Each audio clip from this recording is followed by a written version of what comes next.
하겠습니다. 하나님 말씀은 창세기 37장 5절에서 11절까지의 말씀입니다.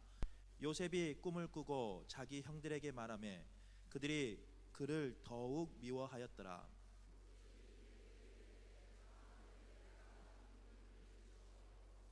우리가 밭에서 곡식단을 묶더니 내 단은 일어서고 당신들의 단은 내 단을 둘러서서 절하더이다.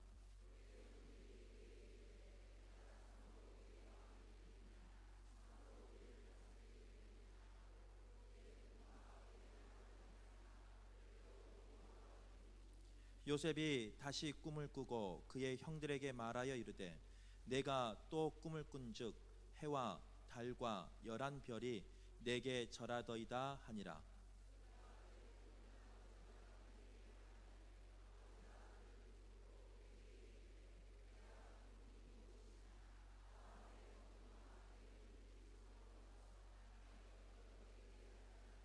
우리 같이 읽습니다. 그의 형들은 시기하되 그의 아버지는 그 말을 간직해 두었더라. 아멘. 자, 우리 옆에 계신 분과 인사합시다. 자, 인사의 수칙 첫째, 상대방의 쌍눈을 바라보고 부드러운 음성으로 미소를 짓고, 그리고 이 코로나인지 뭔지 이건 교회 안 걸려 염려하지 마세요. 서로 손을 잡고 이렇게 인사합시다. 당신도 반드시 가능합니다. 시작. 당신도 반드시 가능합니다. 자, 다시 한번 합시다. 당신 때문에 우리 교회는 반드시 부흥합니다. 시작. 당신 때문에 우리 교회는 반드시 부흥합니다. 근데 어떻게 인사를 장난으로 하는 것 같아? 그렇게 장난하는 게 아니에요. 이럴 때는 심각하게 하는 거예요. 한번 다시 합시다. 3번은 해야 돼요. 3번은. 자, 오늘 3번째 중요한 인사 드리겠습니다. 당신도 축복받을 수 있습니다. 시작. 당신도 축복받을 수 있습니다. 하나님 감사합니다. 오늘 밤에 우리 어머니 성가대 첫날도 실력 있고 또 은혜로운 찬양을 드렸습니다. 어제도 참 좋은 실력 있는 찬양을 드렸습니다. 오늘 또 우리 어머니 성가대 은혜로운 찬양을 드렸습니다. 우리 성가대원들은 이 교회의 거울 같은 참 좋은 일꾼들입니다. 아무튼 이 교회 성장의 주역으로 쓰임받게 하여 주옵소서. 이제 말씀 듣고 오늘 축제 시간이 벌어질 텐데 오늘 참석한 저희들 영혼이 잘됨 같이 범사가 잘되고 강건한 축복을 주시옵소서. 이 성전에 드나드는 모든 성도들 한 사람도 나고자 되지 않도록, 천국에 들어가지 못하고 버림받지 않도록 존귀하게 쓰임받다가 천성에 입성할 수 있는 교회다운 교회, 성도다운 성도의 모습으로 여생을 살아가게 하여 주옵소서. 말씀 은혜를 주실 줄 믿고 예수님 이름으로 축복 감사 기도합니다. 아멘. 우리 설교 제목 따라서 합시다. 선민이요 꿈을 가집시다. 자, 물어보겠습니다. 선민이 뭐가 선민이에요? 좀 발음이 정확하게 해보세요. 선민이 뭐가 선민이에요? 하나님 백성, 반말로 하지 말고 하나님의 백성. 물론 맞는 얘기입니다만은 거기다 조금 더 강하게 액센트를 붙인다면은 하나님께 선택받은 백성 이렇게 해야 돼요. 선민이 뭐예요? 하나님께 선택받은 백성이에요. 자, 오늘 여러분 가진 것 없지만, 세상 사람과 나은 것 없지만, 세상 사람보다 잘나지는 못했지만 우리 긍지, 자부심을 가지고 살아야 될 이유가 하나 있습니다. 그게 뭐예요? 나는 선택받은 백성입니다. 제가 지금부터 20여 년 전에, 아니 20여 년 됐나요? 15년 전에 선교순례를 갔습니다. 그런데 전 세계에서 제일 강한, 자존심이 강한 민족이 유대인이에요. 유대인은 인구가 600만 밖에 안 됩니다. 우리나라의 강원도 땅덩어리밖에 안 됩니다. 그런데 그 나라가 세계 노벨 평화상의 3분의 1이 그 나라에서 탔어요. 전 세계 재정, 경제, 과학 3분의 1이 유대인들이 쫙 장악하고 있습니다. 미국의 유태계의 사람들 은행에 금고 은행에 돈을 싹 빼라면 미국은 하루아침에 부도나요. 이렇게 막강한 이런 우수한 민족이 유태인이에요. 그것은 유대인은 전 세계에서 강한 자존심, 긍지가 강한 민족이에요. 제가 물었습니다. 유태인들에게. 유태인 아저씨, 저는 한국에서 왔습니다. 물론 한국말로 한 게 아니에요. 통역으로 했어요. 당신네들이 이렇게 긍지가 있고 자존심이 강하고 자부심이 강한 이유가 뭡니까?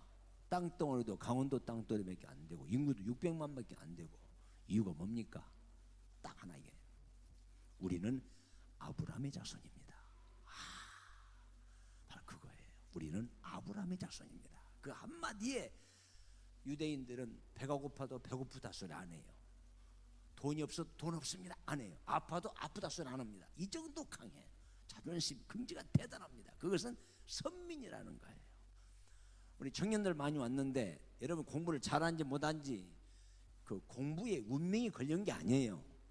남들보다 잘 사는지 못 사는지 잘생긴지 못생긴 그게 중요한 게 아니라 오늘 이 시간 이후부터 나는 선민이구나, 선택받은 백성이구나, 이 자부심을 가지고 살아가시기 바랍니다.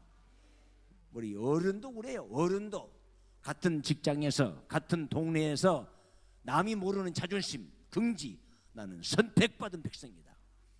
이런 자부심이 있어야 우리가 세상을 이기며 살아갈 수 있어요.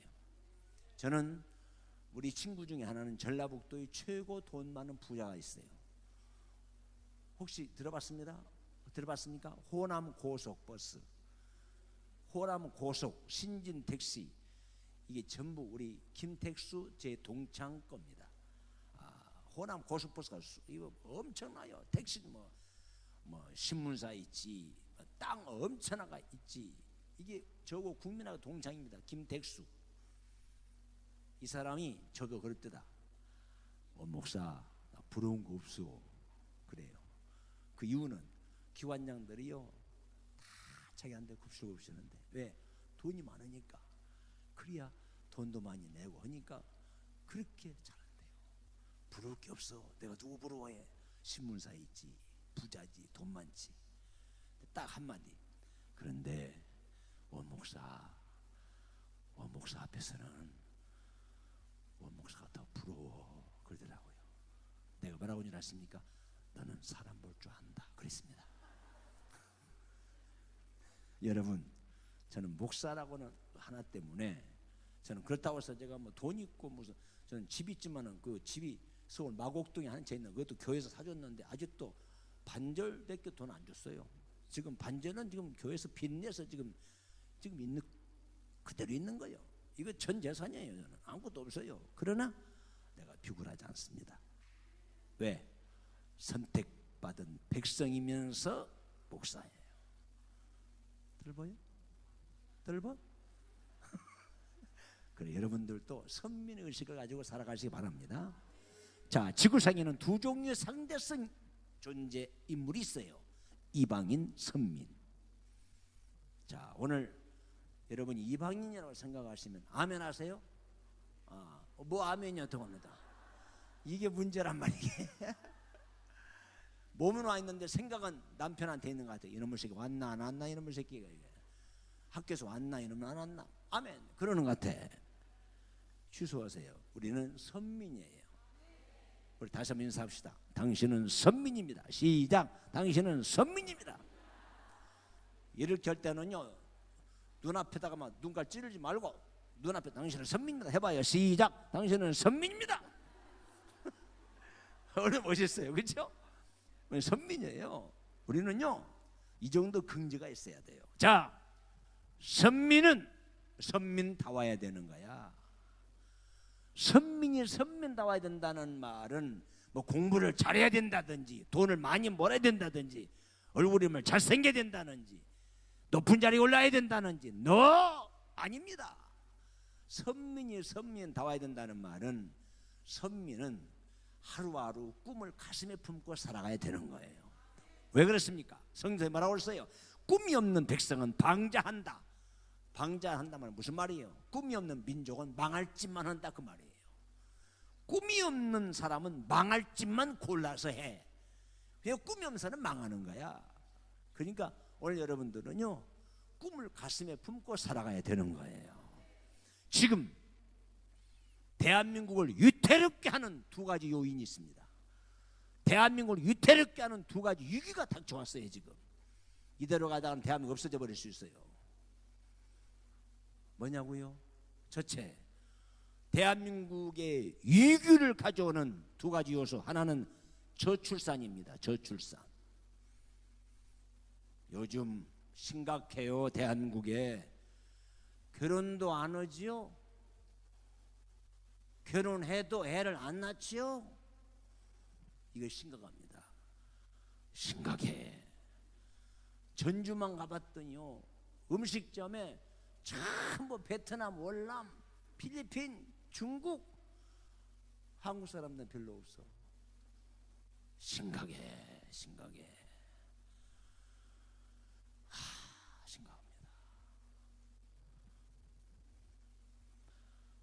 독일의 사회학자가 3년 전에 한국을 다녀가면서 남긴 충격적인 말을 했습니다. 대한민국 국민 여러분, 이런 추세로 가다가는 앞으로 50년 뒤에는 대한민국이 없어져 버릴 수 있습니다. 50년 후에는 누가 군대 갈 것이며, 누가 학교 갈 것이며, 누가 공장에서 일할 것이며, 누가 직장에 일할 것인가. 이거 심각해요. 앞으로 30년 후에 이거요, 보통 문제가 아닙니다. 이거 심각해요. 지금 한국 사람의 출생률이 전 세계에서 꼴찌래. 심각해. 제가 작년에 부여 연합집회 갔다 왔습니다. 부여가 충남이죠. 충남이요, 전남이요? 충남인지 모른가 봐. 전남인지.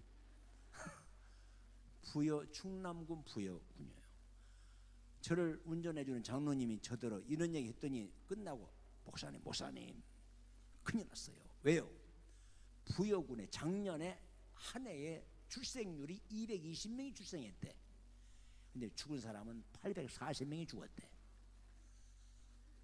이건 심각합니다. 갈수록 더해요. 앞으로 대한민국에 앞으로 얼마나 학교와 대학교가 반절이 줄어버릴 수 있어요. 그러면 그 교수들은 어디 갈 것이며, 건물은 어떻게 될 것인가. 이거 보도 심각한 거 아니에요. 그런데 산부인과 의사의 말에 의하면은 한 가지 희망이 하나 있다. 희망. 그 희망이 뭐냐?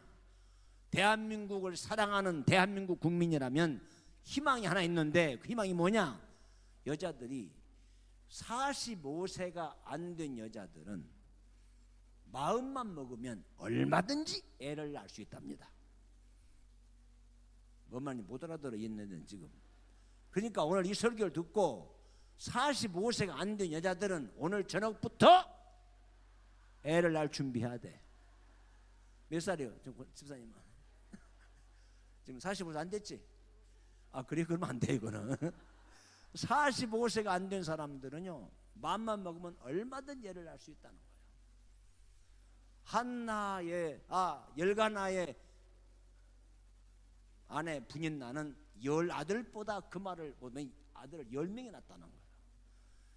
대한민국을 사랑하는 마음으로 계속 낳아야 돼. 힘들지만 낳아야 돼. 1년에 2명 낳으면 더 좋고, 1명이나 낳아야 돼. 이거 웃을 일 아니에요. 성가대원들은 45세 안 된 분들 만나보니까 나라를 사랑하는 마음으로 오늘부터 역사해야 됩니다. 내가 웃으려고 한 게 아니에요. 이것만이 희망이라는 거예요. 그렇다고 어디 남자가 일어나, 내가 남자라면 내가 날 수 있단 말이면 뭐 수천명 나갔어요. 나는 자격이 없어요. 또 하나, 대한민국을 위태롭게 하는 또 한 가지 심각한 위기. 요즘 청소년들이 꿈이 없습니다. 한 기자가 무심코 학교를 들어갔더니 학생들이 공부하고 있는 방에 들어갔어요. 학생들, 저는 기자입니다. 몇 학년이십니까? 중2예요. 중2가 뭐예요? 중학교 2학년이라는 거예요. 하나 묻겠습니다. 중2 학생 여러분, 꿈이 뭐예요? 우리 꿈이 없어요. 67%가 그렇게 얘기했어요. 100명 중에 67명이 꿈이 없어요. 그랬어요. 기가 막히더래요.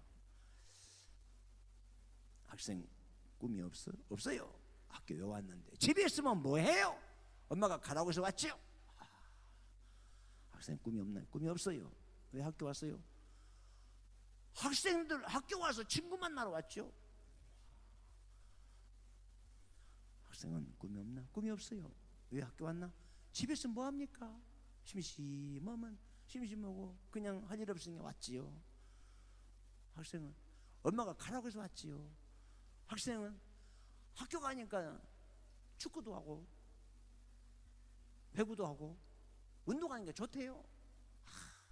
이게 오늘날 청소년의 현주소입니다. 심각합니다. 지금 심각해. 그러니까 우리 국회의원님 나올 분도 여기 계시지만은 이렇게 꿈이 없이 공부하니까 망할 짓만 해. 지금요, 심각한 얘기 하나 할까요? 초등학교 5학년 6학년 학생들이 음란 사이트에 들어가서 그 장면을 본대요. 그 장면, 거시기 장면, 그걸 보고 끝나는 게 아니랍니다. 문 딱 걸어 잠그고 엄마 아빠 못 들어게 해놓고 걸어 잠그고 그걸 본대요. 그리고 밤 1시 2시에 전화한대요. 영식아, 너 잠 안 자냐? 그새 잠자냐? 뭐 하는데? 그 보고 있잖아. 영식아, 나와. 그래서 밤 1시 2시에 나오라고 요구를 한대. 그래서 그네들이 거리에서 성생활을 하는 거야. 이게 오늘의 국민학교 5학년 6학년들이 그런데 이거 심각하지 않습니까? 어른들이 그렇다면 이해가 돼. 어른들이. 그런데 초등학교 5학년 6학년들이 그 광경을 보고 그들이 억지를 못하니까 나와, 영식아, 순자야. 이거요 심각합니다. 지금 오늘 우리 예수 믿는 장로님, 권사님, 집사님 정신 차리세요. 여러분 자녀를 기독교 교육, 신앙을 주입시키지 못하면 방자합니다. 망할 짓만 하는 거예요. 지금 대한민국에 교육기관, 한국교회 교육기관이 없는 곳이 70%가 없대. 교육기관이 70% 교회가 교육기관이 없어져 버렸대. 그 이유야 여러 가지 있겠죠. 뭐 저출산이니 뭐 신앙생활 할 수 없는 그런 상황이 여러 가지 있지만은 더 심각한 것은 내 자녀들에게 신앙을 넣어주지 못하는 거야. 그러니까 요즘 학생들이 꿈도 없고 이상도 없고 희망도 없고 비전도 없고 그러는 거야.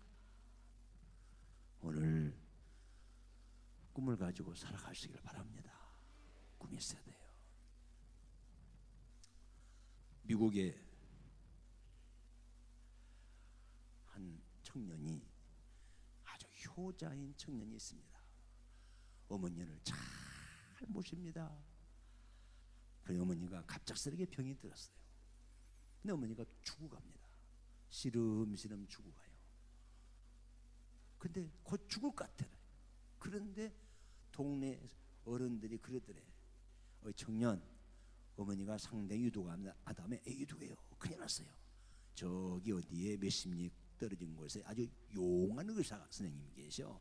용한 의사 선생님, 아주 훌륭한 실력 있는 선생님 계시다 이 말이에요.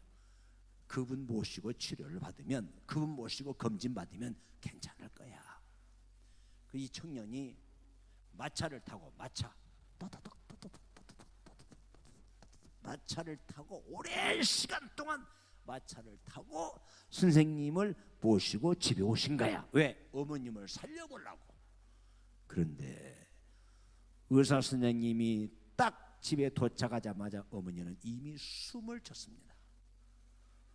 그때 이 청년의 가슴 속에 마차보다 더 빠른 것을 타고 빨리 모시고 왔다라고 한다면 어머님을 살렸을 텐데 해서 머릿속에 그림을 그립니다.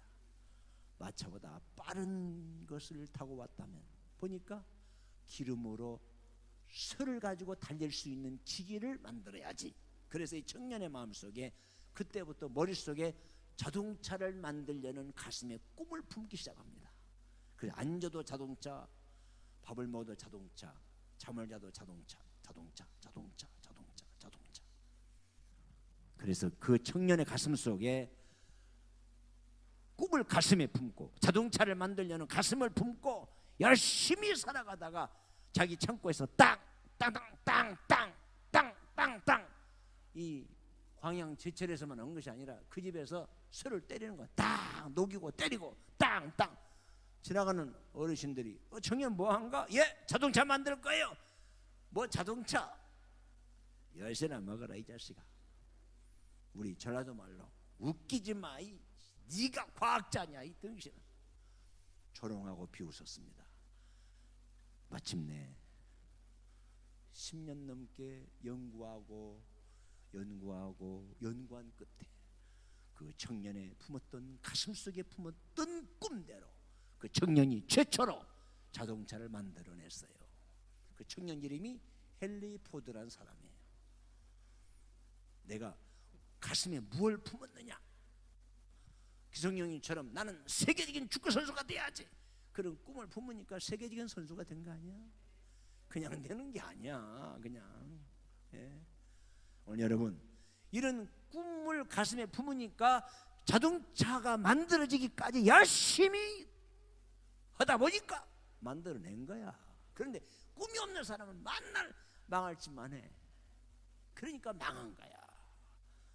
여러분 우리는요 언제 죽을지 몰라요. 그러나 그날 죽는 날까지 계속 끝없이 가슴에 꿈을 품고 열심히 가슴에 꿈을 가지고 살아갈 때 꿈이 이루어질 때까지 최선을 다하다 보면은 따라하십시다. 때가 되면 꿈이 이루어지리라. 이게 제 말이 아닌 성경의 약속이에요.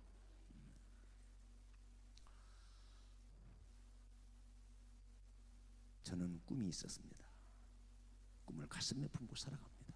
저는 불교 집안에 태어나서 그냥 구원받은 은혜에 감사해서 나는 복음의 빚을 갚아야지, 선교해야지, 선교사를 파송해야지. 그래서 저는 31살에 목사가 되어서 늘 복음의 빚진 자의 그 마음을 품고 나는 선교를 해야지, 선교사를 파송해야지. 제 가슴 속에는 선교라는 두 글자가 가슴에 베겼습니다. 늘 선교라는 꿈을 가슴에 품고 살아가는 거예요. 그러다가 31살에 목사 안수를 받고 32살에 정읍 성결교회에 부임했어요.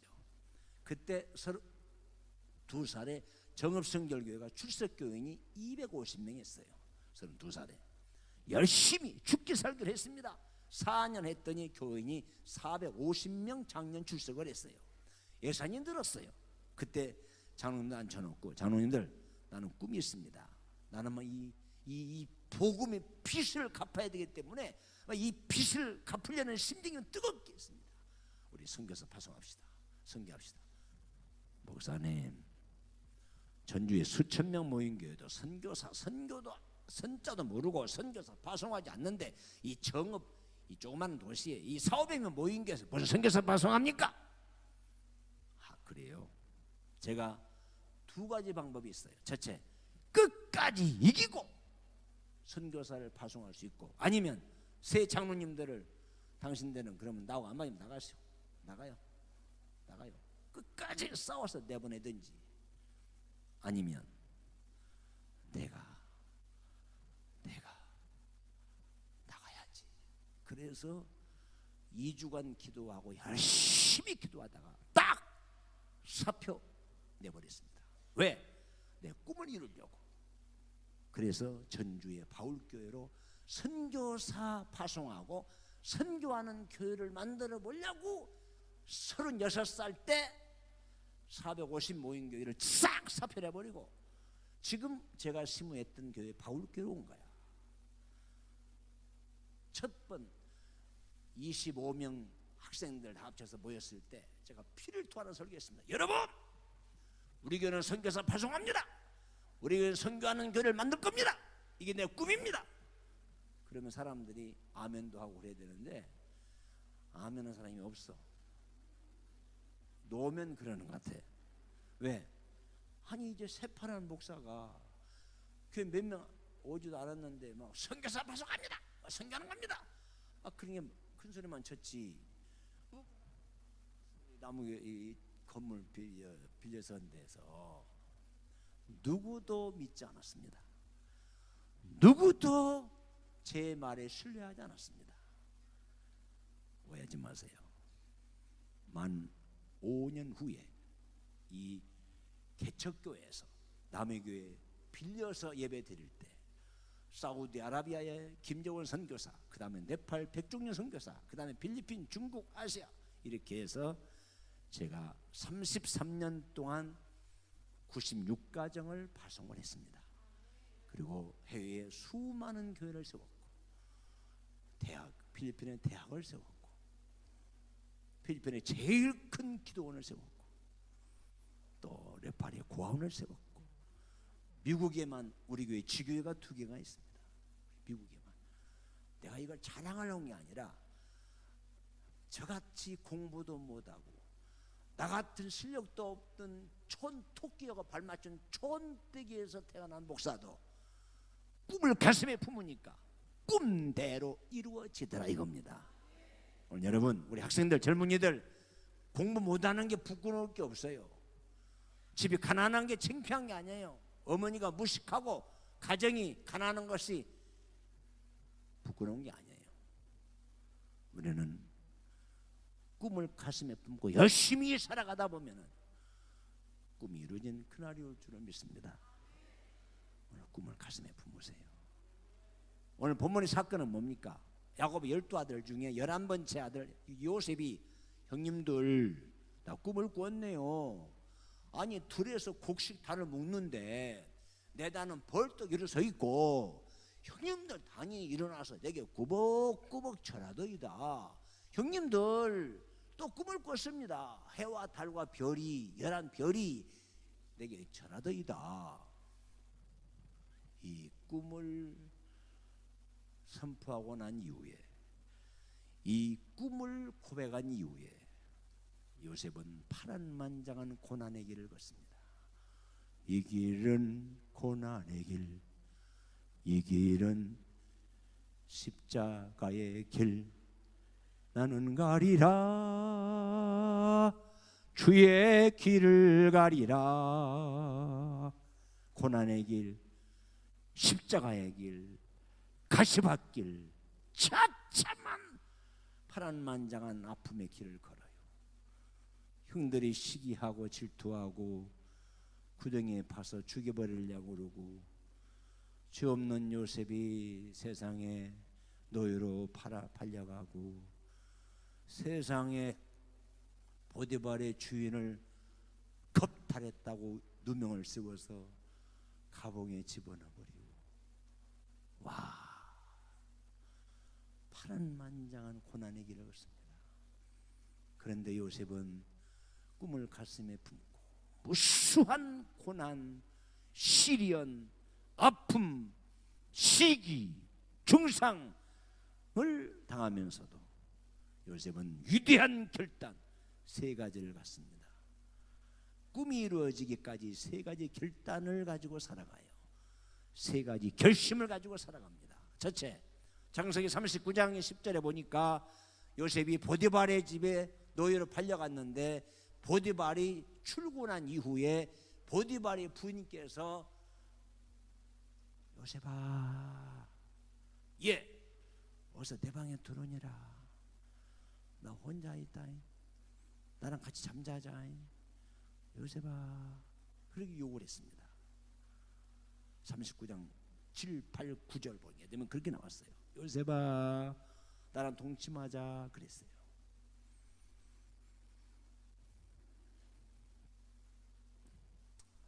몇 번이나 그렇게 유혹이 왔을 것 같아요. 집사님 틀려도 지옥 가는 게 아니에요. 해봐요. 몰라요? 모르면 알면 빨리 얘기해요. 몇 번이나 유혹했을 것 같아요. 3번 이게 용감하게 대답한 게 참 좋습니다. 예. 자, 몇 번쯤 유혹을 했을 것 같아요? 52번 괜찮아요. 뭐 틀려도 지옥 가는 게 아닙니다. 얘기해봐요. 괜찮아요. 멋이 이 고백이 있어야 돼요. 이 발표력이 있어야 됩니다. 자, 몇 번이나 유혹을 했을 것 같아요? 50번. 50번. 멋있네. 3번? 성경이 틀리네 이분들은. 저는 몇 번이나 유혹했을 것 같아요? 5번. 5번. 50번. 목사님 이게 정말 성경이 다 틀린가 봐. 이 동네는. 여기 보세요. 요셉아, 나랑 동침하자. 몇 번쯤은 줄 아십니까? 3650번 이상입니다. 왜 그래요? 성서에 보니까 요셉아 하고 날마다 요셉아 유혹을 했다고 그랬어요. 날마다 몇 년간 감옥살이 했어요? 노예생활 했어요? 10년간. 아침에 한 번이면 3650번, 아침 저녁으로 2번 했으면 7200번. 이해가 됩니까? 아침에 날마다 요셉아 하루에 한 번이면 3650번이요 3650번의 유혹을 했는데 나 안 됩니다. 이 요셉이야 이게. 대단하지 않아? 참 그 청년 멋있잖아.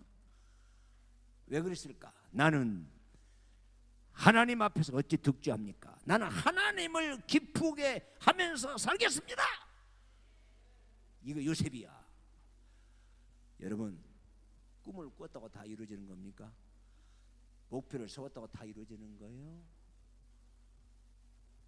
성서에 말하고 있습니까? 나를 보내신 하나님을 기쁘시게 하면 나를 홀로 두지 아니하고, 따라서 합시다. 하나님이 나와 함께 하시리라. 창세기 39장을 집에 가서 보세요. 제일 많이 나오는 단어가 위드갓. 하나님이 함께 나와 함께 아멘 할 때까지 갔어요. 하나님이 함께. 왜 함께 했어요? 요셉이 하나님을 기쁘시게 하니까 어디 가든지 하나님이 위드갓 이게 하나님이 제일 기쁘시게 여겼다는 거예요. 왜? 하나님을 기쁘시게 한다니까 내가 너와 함께 하리라. 그래서 요셉은 꿈이 이루어진 거야. 자, 5.16 군사혁명을 일으키고 그 양반은 청와대에 입성한 대통령이 되었어요. 이분이 박정희 대통령이에요.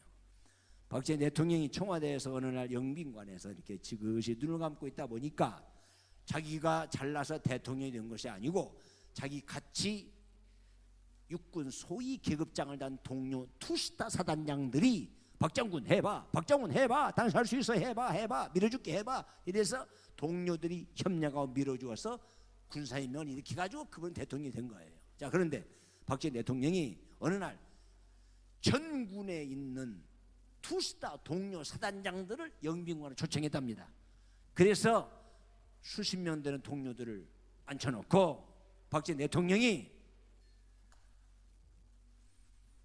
고맙다고 하는 인사를 하고 다 술 한잔서 보냈답니다. 김정군 고마워요. 당신 나의 수고인 줄 알아요. 한잔 하세요. 이장군 당신 탱크부대 부대장이죠. 고맙습니다. 다 잊지 않습니다. 박장군 당신 보병 사단 사단장으로서 애썼죠. 다 알아요. 다 합니다. 서장군 당신 수도경비 사단 사령관이었죠. 병력 동원하냐 수고했죠. 다 들었어요. 고마워요. 한잔해요. 하고 한잔씩을 다 권하니까 중성 하고 마셨답니다. 그런데 맨 나중에 서 있는 홍장군에게 홍장군 고마워요. 수고했어요. 나 당신 은혜 있잖아요. 감사해요. 한잔해요.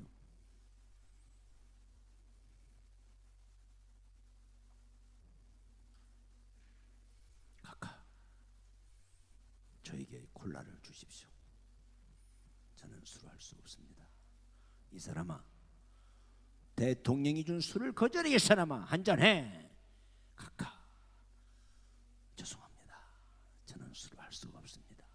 왜 못 오는데? 잘 들어요. 지금 남자분들 잘 들으세요. 왜 못 오는데? 저는 세례를 받고 1년 전에 집사가 되었습니다. 내가 집사가 되면 하나님과 우리 목사님 앞에 술 먹지 않기로 결심을 했습니다. 각하 곤란을 주십시오. 홍 장군, 이 사람은 장로도 하던데 뭐 목사도 하더라. 한 잔에 각하 양심상 술을 먹을 수 없습니다. 각하 곤란을 주세요. 박정희 대통령이 3번이나 술을 권했는데 끝까지 먹지 않고 거절하니까 가지고 있는 술잔을 홍성철 장군 얼굴에 확 뿌렸습니다. 에이씨 하고 들어가더랍니다. 에이씨 하고 들어가시 부르더래. 에이씨 기분 나쁘다 이거지. 자존심 상한다 이거지. 3번씩이나 그랬는데 각하 죄송합니다. 콜라를 주십시오. 여러분 군사 독재 시절입니다. 대통령이 화가 나서 에이씨 하고 가버린 그 자리가 숙연했답니다. 파리 소리가 안 났대요. 얼마나 심각했겠어요. 그때 동료 한 사람 한 사람이 믿는 사람이 홍성철 장군에게 와서 홍 장군, 나는 교회 장로야. 야, 이 사람아, 여기 어디야? 청와대야. 대통령이 술을 거절하는데 육군 소장이 술을 거절해? 너 별두개 떨어졌다. 군복 벗었다 이 자식아. 또라이 같은 자식, 못난 자식. 홍 장군, 나는 교회 안수집사야. 너 1년밖에 안 된 내 주제가 무슨 뭐 양심 있게 술을 거절하고 뭐 콜라를 달라고? 너 이제 너 지금 너 자다 깼나? 여기가 청와대에 이놈아. 너 임마 군복 벗었다 이 자식아. 이 못난 자식아 이 자식아. 어디 술을 거절해? 막 그 마시는 척을 해야지 않마. 이 병신 같은 자식. 이거 뭐든. 홍 장군, 나는 집사된 지 10년이 됐어. 너 1년 된 내 집사가 뭐 술을 거절해? 끝났다 이 자식아. 너 임마 군복 벗었어 임마. 대통령 진노한 거 봤지? 아이고 못난 자식아. 아이고 등신 같은 놈. 그리고 한마디씩 다 비웃고 다 흩어졌답니다. 제가 서울에서 이 간증을 했습니다. 그랬더니 2년 전인가 축도를 끝나고 나가는데 누가 막 뒤에 달려와요. 강사님 막 달려오는 거예요. 아니 왜 그러십니까?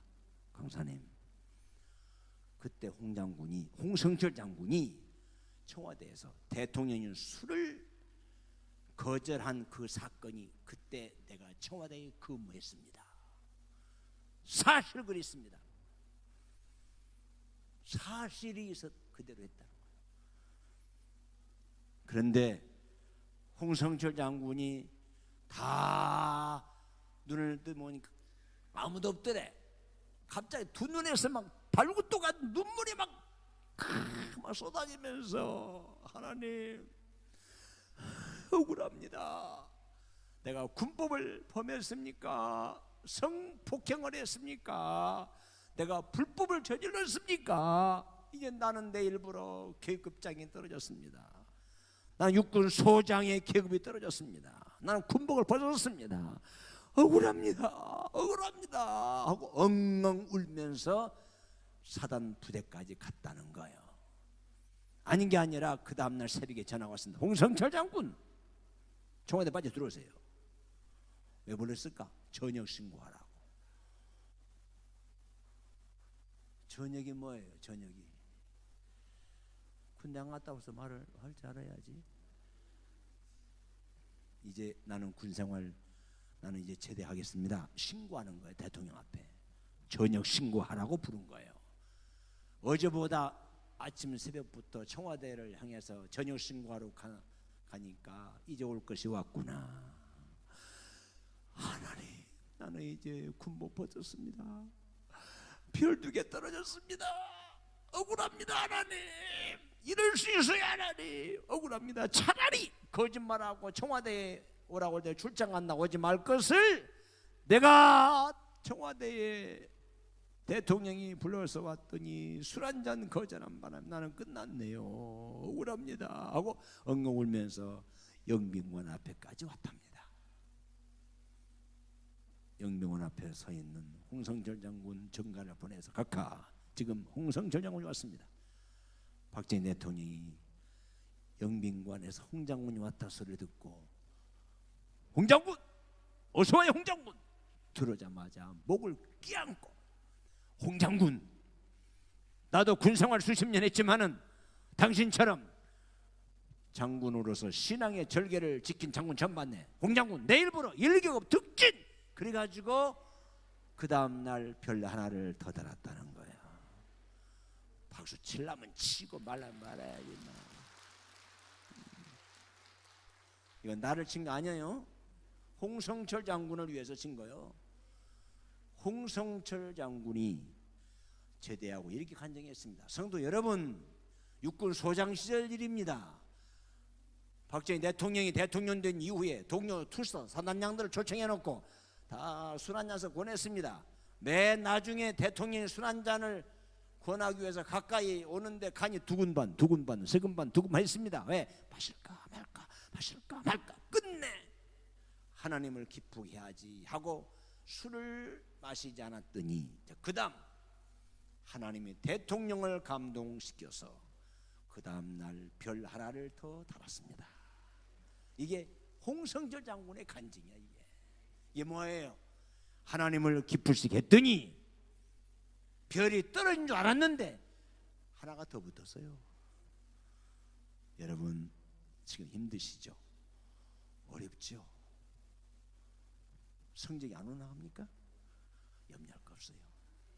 하나님을 기쁘시게 하면 기적이 일어납니다. 놀라운 일이 생깁니다. 꿈을 가졌다고, 목표를 세웠다고, 계획을 세웠다고, 포부를 세웠다고 이루어지는 게 아니에요. 하나님을 기쁘시게 하면 내가 너와 함께 하리라. 두 번째 요셉의 결단이 뭐예요? 요셉은 꿈이 이루어진 그날까지 가정에 있든 노예로 팔려가든 죄수로 있든 애굽에 있든 자기에게 맡겨진 일에 최선을 다했습니다. 성실하게, 정직하게, 양심껏 했습니다. 이게 요셉이에요. 그랬더니 12아들 중에 가장 아버지의 마음속에 총애를 받은 사람이 누구예요? 요셉. 노예 생활하면서 얼마나 주인이 좋아했는지 가정의 총무로 삼았습니다. 요셉, 네가 이 가정 생활 다 네 알아서 해. 얼마나 믿음직스럽고 양심적이고 성실하고 정직하고 했으면 그렇게 되겠습니까? 누명을 쓰고 감옥에 보냈습니다. 감옥에 보냈더니 감옥의 죄수들이 요셉의 모습을 보고 은혜를 입었더라 그랬어요. 바로의 꿈을 해몽하기 위해서 애굽의 궁중에 올라갑니다. 요셉의 궁중에 이 바로 왕이 유심히 보니까 어메어메 전 신을 모아놓고 여봐라, 저 하나님이 감동한 요셉 지혜롭고 정직하고 진실하고 성실하고 내가 정권을 요셉에게 위임하노라. 그래서 꿈이 이루어지는 기적을 체험한 겁니다. 이게 뭐예요? 하나님을 기쁘시게 하는 사람은 사람들에게도 인정을 받아야 돼. 그러기 위해서는 내가 처 있는 현장에, 장소에, 모임에, 기관에, 직장에 최고로 인정받을 만한 사람이 돼야 되고 가장 신뢰받는 사람이 돼야 되고 모든 사람에게 친송을 받을 만한 선민이 돼야 됩니다. 목사님, 이 광양에 시민이 몇 만이라고 15만 됩니까? 15만이 15만 예수 믿으면 100% 예수 믿는 거예요.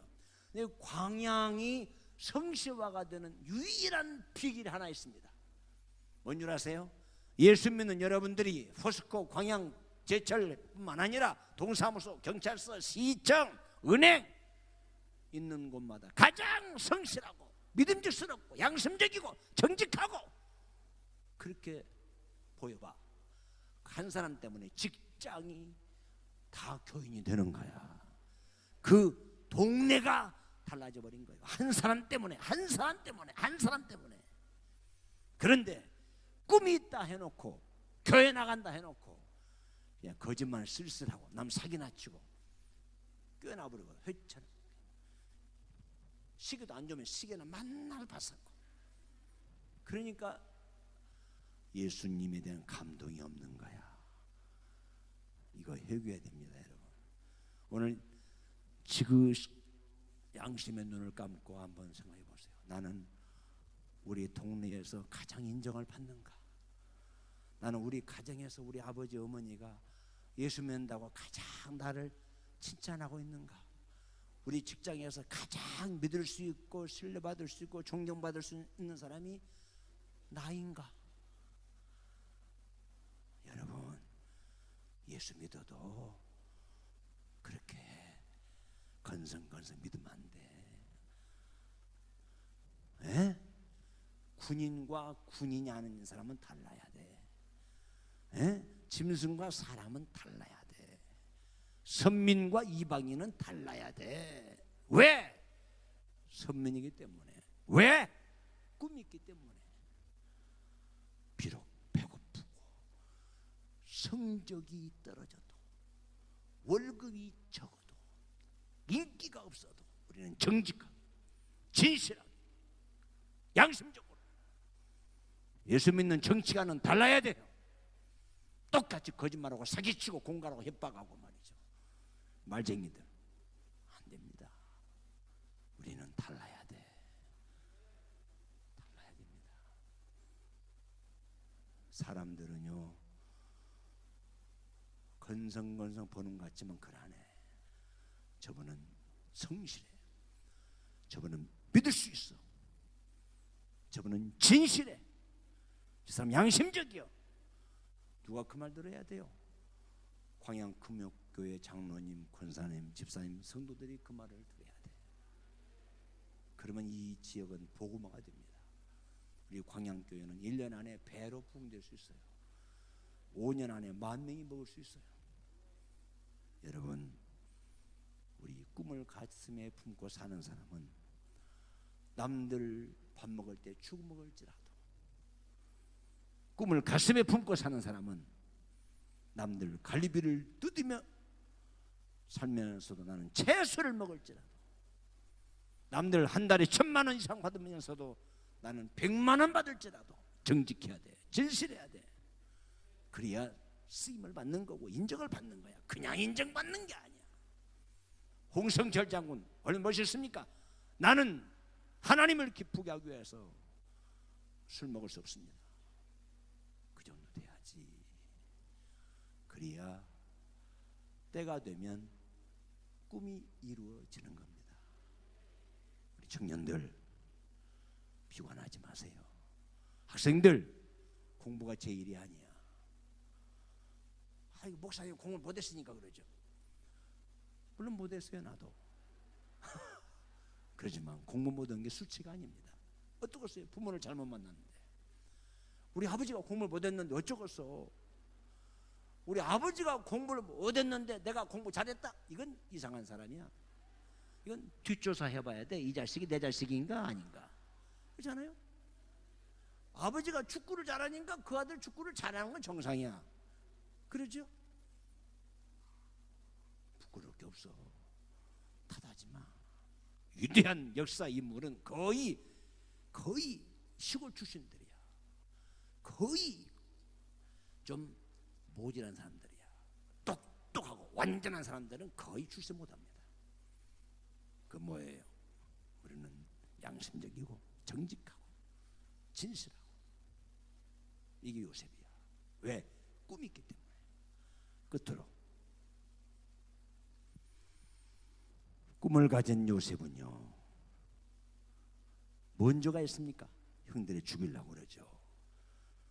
세상에 노예로 팔려먹다니, 노예로 팔려가다니, 세상에 이런 억울한 일이 어디 있습니까?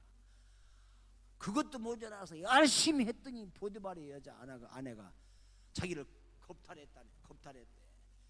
한마디로 말하면 보디발 아내가 표현하기를, 여보 나를 이렇게 막 그냥 하자고 했어, 이 말입니다. 이게 이러니 요셉이 그렇게 말이에요, 겁탈했다고 그러니까 보디발이 죽이려고 그러지. 이 상놈의 새끼 막 하더니 감옥에 집어넣어 그랬잖아.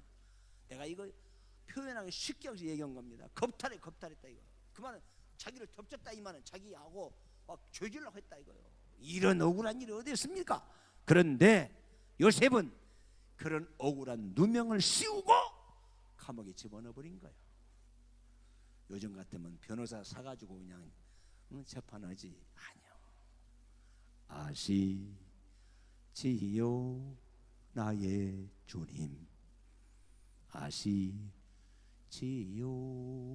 주님. 주님이 하시면 됐지. 주님이 하시면 됐지. 그리고 누명을 씌우고 감옥에 들어갑니다. 이 정도 되면은요, 하나님 어디 계셔?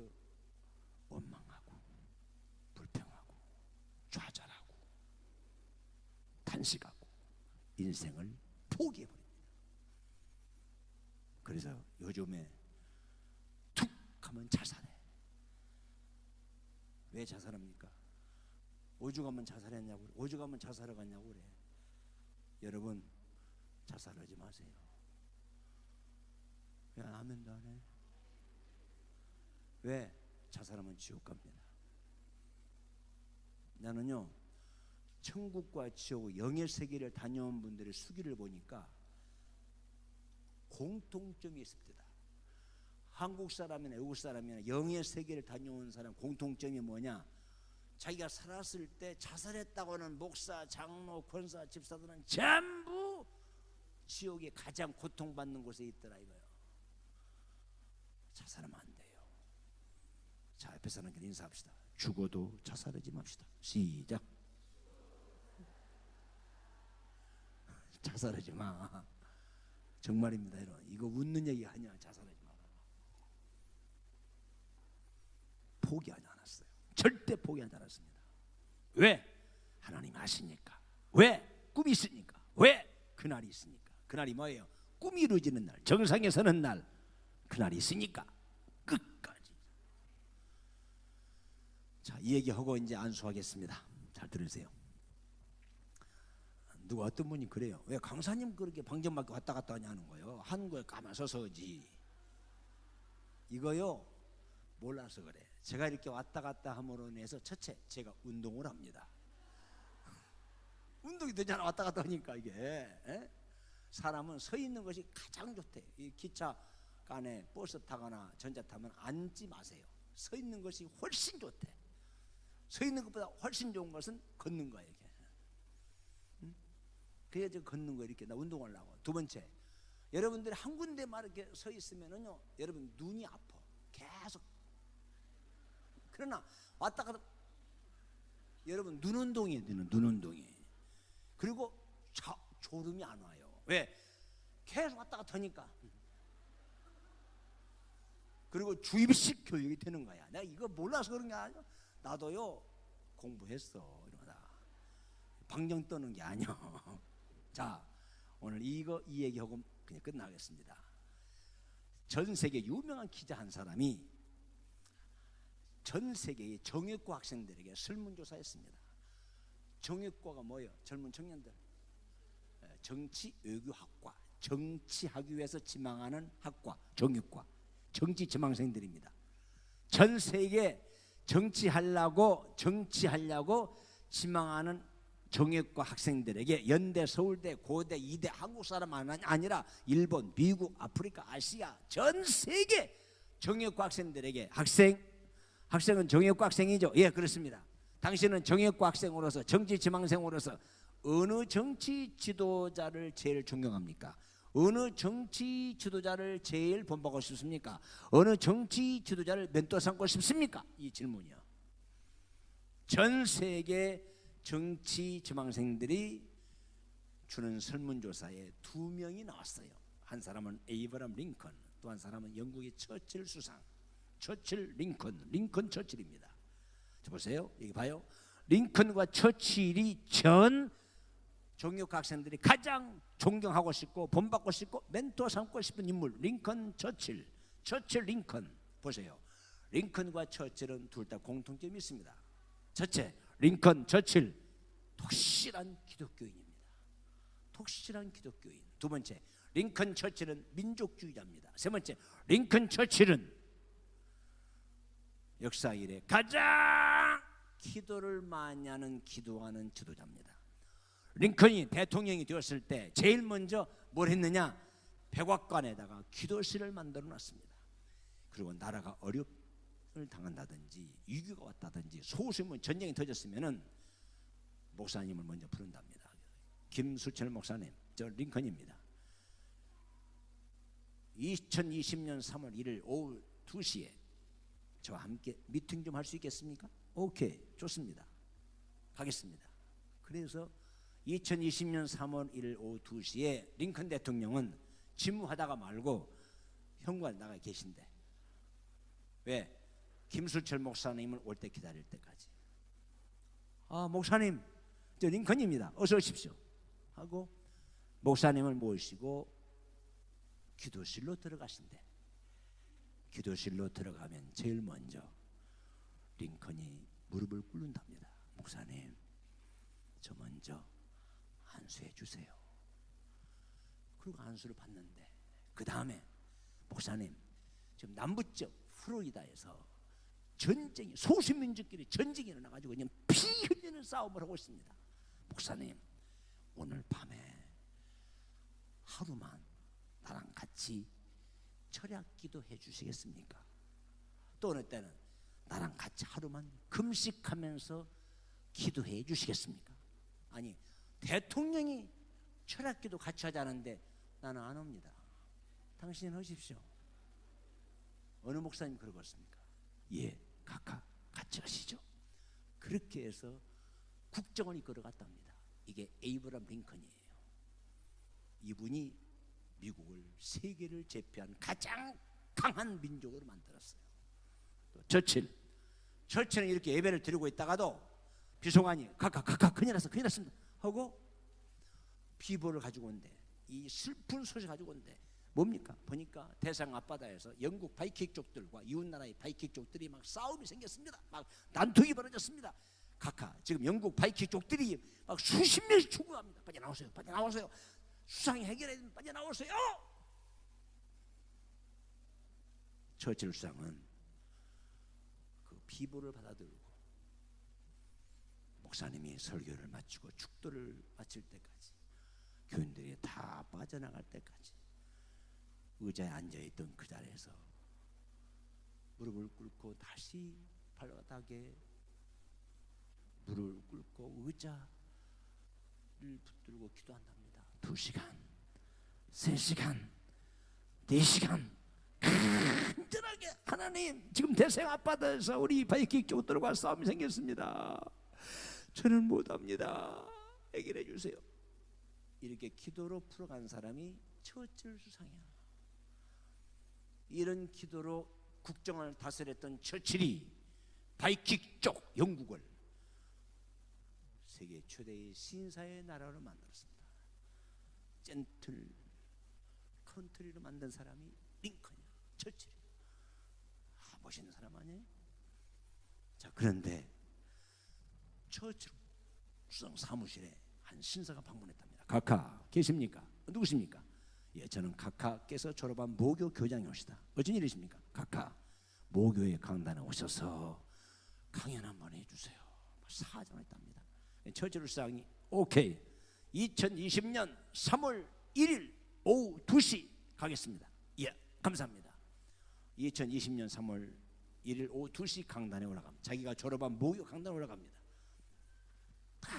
강단에 올라가기 전에 교장 선생님으로부터 이렇게 소개합니다. 여러분, 우리의 바라는 대로 모교가 나온 위대한 지도자 처칠 수상께서 오늘 강연하실 겁니다. 자, 지금부터요 호주머니를 쓰기는 볼펜을 꺼내십시오. 그래서 처칠 스님께서 강연을 2시간, 3시간 하실지 모르지만은 그 강연 내용을 프리 노트 하십시오. 다 놓치지만 다 기록하세요. 거기 있는 1층, 2층, 3층에 있는 이 관중들이 그 말이 끝나자마자 전 청중들이 처칠 스님의 강연이 2시간, 3시간 하실지 모르지만은 강연 내용을 적으려고 이러고 있습니다. 무슨 말할까?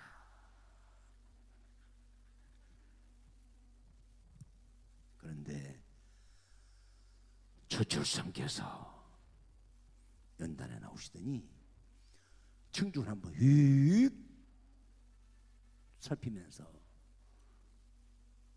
네버 기브업, 네버 기브업, 네버 기브업 강연 끝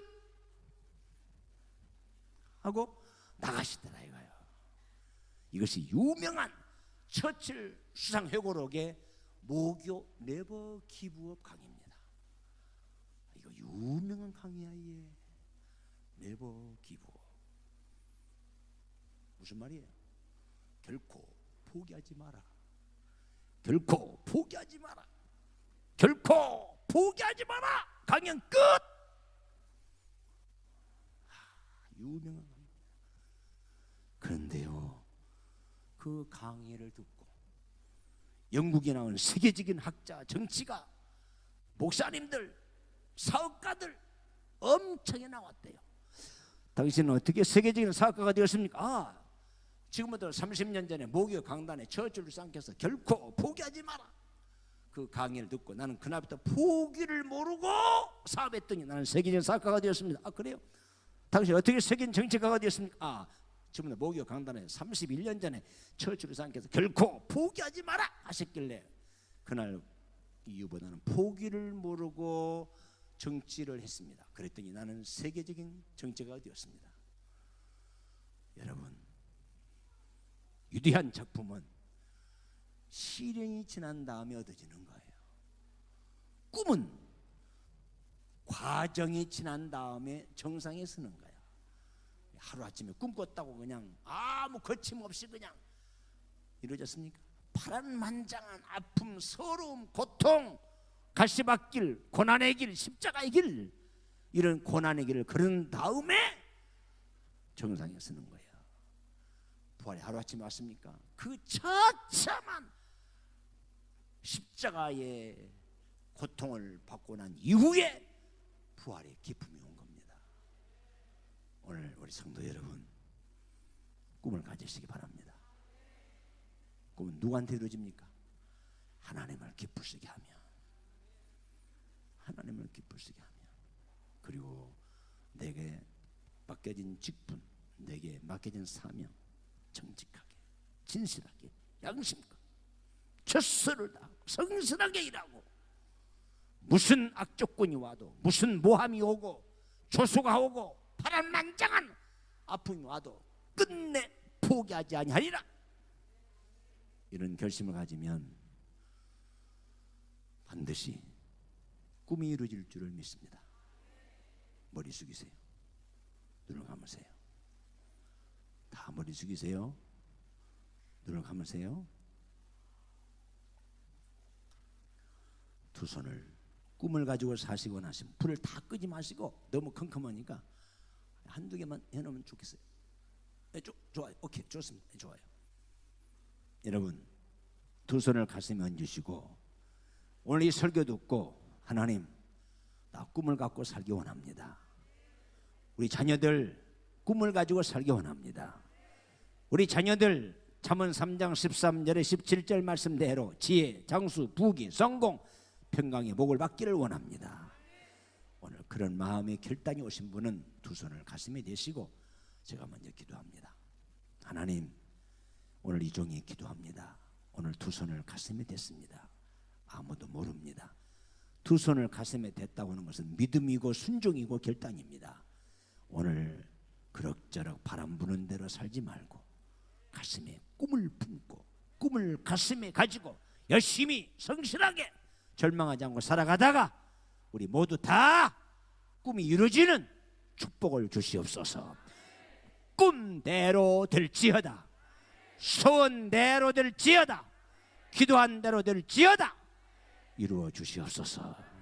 특별히 아버지 하나님 기도합니다. 오늘 저들이 자녀들을 위해서, 본인들을 위해서 잠언 3장 13절 17절 말씀대로 지혜, 장수, 부귀, 성공, 평강의 복을 주시옵소서.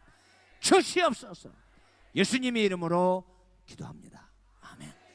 자, 불 좀 켜보세요. 불 좀 켜보세요. 예, 예. 저 2층에 계신 분들 늘으시면 좋겠네. 미안해, 저 2층 올라갈 시간이 없으니 기도받기 원하시면 늘으시고, 마가복음 7장 32절에 예수님도 축복기도 받기를 원하는 사람만 기도했습니다.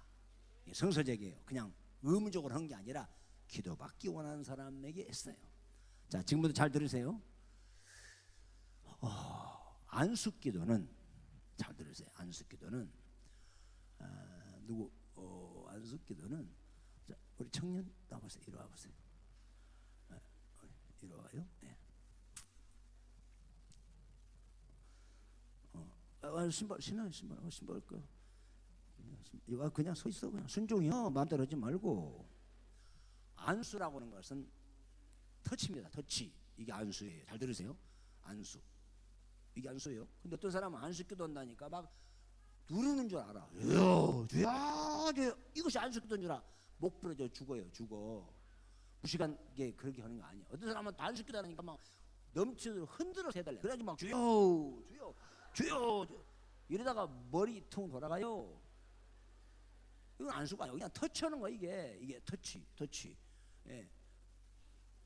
들어가셔 봐야죠. 들어가셔.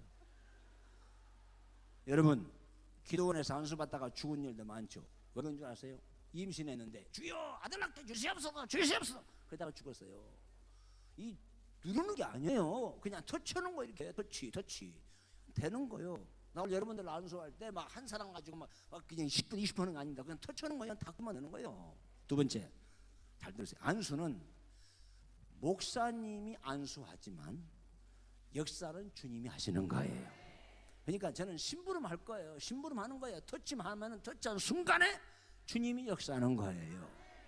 자, 세 번째, 오늘 안수자의 자세, 함부로 경솔하게 안수해서도 안 되고 안수를 받아서도 안 돼요.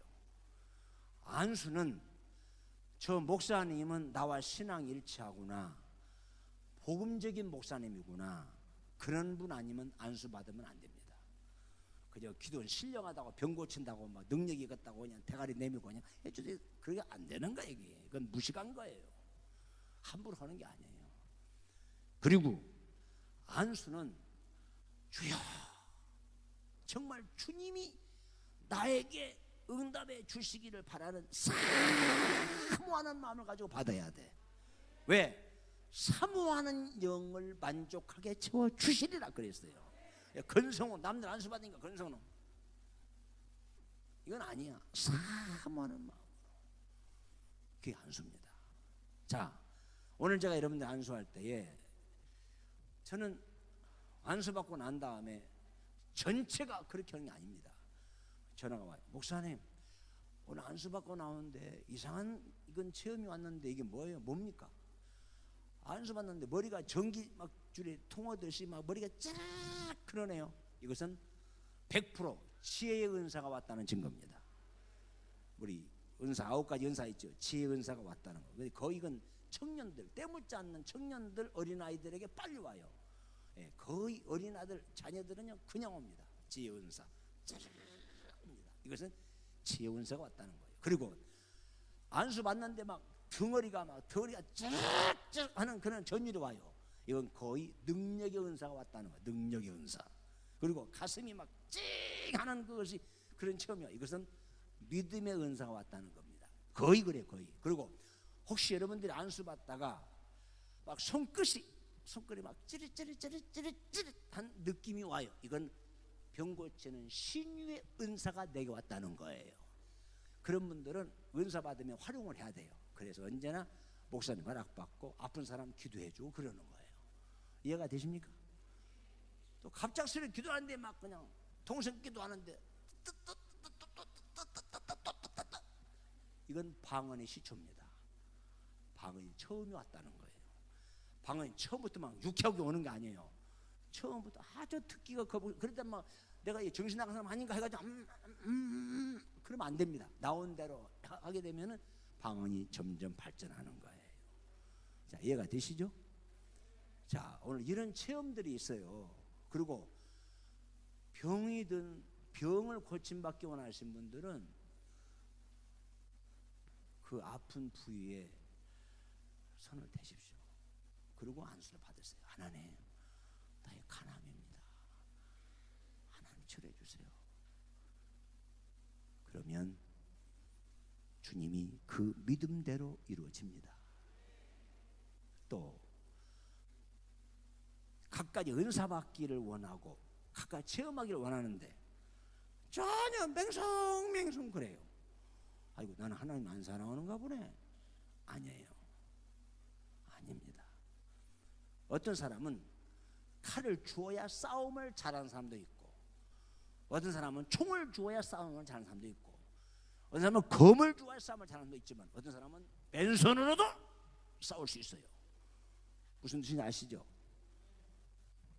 그런 영적인 체험이 없어도 믿음의 정조를 지키고 아주 겸손하게 성실하게 믿음 생활 잘하는 사람도 있습니다. 왜? 그 사람들은 은사가 없어도 체험이 없어도 그렇게 신앙생활을 잘하는 사람이 있어요. 그러니까 은사는 필요한 사람에게 주는 거고, 은사가 없어도 신앙생활 잘하는 사람은 은사가 나타나지 않아요. 전주에 어느 모 권사님이 내가 보기에도 가장 덕이 있어. 온 교우들이 최고 존경해. 근데 이분은 소원이 있어. 방언 은사 달라고. 그런데 지금까지 수십 년간 방언 은사 하는데, 그런데도 신앙생활을 제일 잘해. 그러니까 방언 은사도 없어도, 그런 영적인 체험이 없어도 낙심하지 말라 이겁니다. 아셨어요? 뭐 전율이 통해야 되고 막 이상한 뜨끔뜨끔 해야 되고 이상한 환상이 막 보여야 되고, 그건 아니라는 거예요. 예? 그러니까 그런 그 신비의 성령 체험에 대한 유혹에 현혹되지 마시고 오로지 교회 중심, 말씀 중심. 그러나 중요한 것은 은사를, 이 은혜를 사모한 사람이, 바울이 디모데에게 안수할 때 믿음이 불릴 듯 했다 그랬습니다. 그 말이 무슨 말이에요? 우리가 안수를 받고 나면은 나도 모르는 순간에 믿음이 불릴 듯 일어납니다. 그 말은 각오가 생기고 다짐이 생기고 어쩐지 새로운 믿음이 형성될 수가 있어요. 이게 중요한 거예요, 이게. 그러니까 여러분들이 그런 의식 가지고 안수 받으면 되고, 안수를 한 번 받으면 돼. 어떤 사람은 또 갔다 또 갔다 100번 1000번 받으면 되는 줄 아세요? 아니요. 그건 질서를 파괴하는 거예요. 그러니까 오늘 여러분이 안수에 대한 기본 상식을 알고 안수 받아야지, 이걸 안수 상식 모르면 오해하기 쉽고 시험 들기 쉬워요. 그러니까 자, 결론은 부흥회가 중요한 게 아니라 부흥회하고 난 끝이 중요한 거야. 열매를 맺어야 돼. 그래서 오늘 밤에 여러분들이 신앙생활 잘하시고 열매 맺어서 훌륭한 일꾼이 되시길 바랍니다.